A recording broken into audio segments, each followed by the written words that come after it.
السلام علیکم رحمۃ اللہ وبرکاتہ۔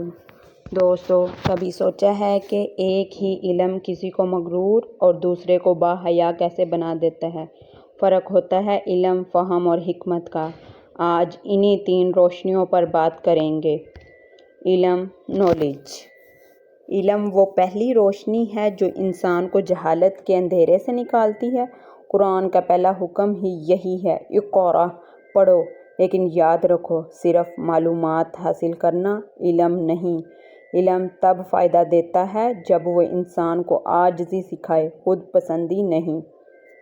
علم وہ ہے جو انسان کو اپنے خالق حقیقی کے قریب کرے اور مخلوق سے محبت سکھائے۔ فہم، انڈرسٹینڈنگ۔ علم کے بعد آتی ہے فہم، یعنی سمجھ، شعور، انسائٹ۔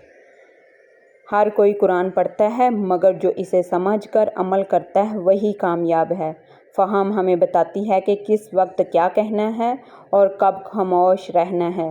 حضرت علی نے فرمایا، عقل علم سے بہتر ہے کیونکہ عقل علم کا استعمال سکھاتی ہے۔ یہ فہم ہمیں انسانوں کے رویے، جذبات اور حالات کو بہتر طریقے سے سمجھنے کی طاقت دیتی ہے۔ حکمت، وژڈم۔ اور تیسرا درجہ ہے حکمت، یعنی وہ علم جو تجربے، مشاہدے اور فہم سے پکا ہو جائے۔ حضرت لقمان کو اللہ نے حکمت دی اور وہ صرف عالم نہیں، حکیم بنے۔ قرآن کہتا ہے، وَمَن یُؤْتَ الْحِکْمَةَ فَقَدْ أُوتِیَ خَیْرًا کَثِیرًا۔ جسے حکمت عطا کی گئی، اسے بہت بڑی خیر دی گئی۔ اسے بہت بڑی خیر دی گئی۔ سورۃ البقرہ، آیت نمبر 269۔ حکمت وہ فن ہے جو سکھاتا ہے کب بولنا ہے، کب رکنا ہے، کب لڑنا ہے اور کب معاف کر دینا ہے۔ یہ تینوں الگ نہیں ہیں، بلکہ ایک سفر ہے۔ علم بنیاد ہے، فہم دیواریں ہیں اور حکمت چھت ہے۔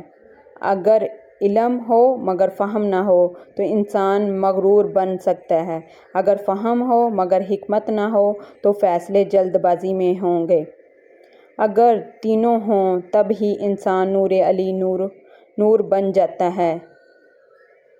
آئیے اللہ سے دعا کریں، یا اللہ ہمیں نفع دینے والا علم دے، دل کو روشن کرنے والی فہم دے اور زندگی کو سنوارنے والی حکمت عطا فرما۔ آمین یا رب العالمین۔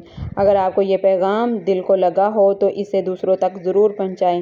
دا لائٹ آف وژڈم کو سبسکرائب کریں تاکہ یہ روشنی پھیلتی رہے۔ اللہ حافظ۔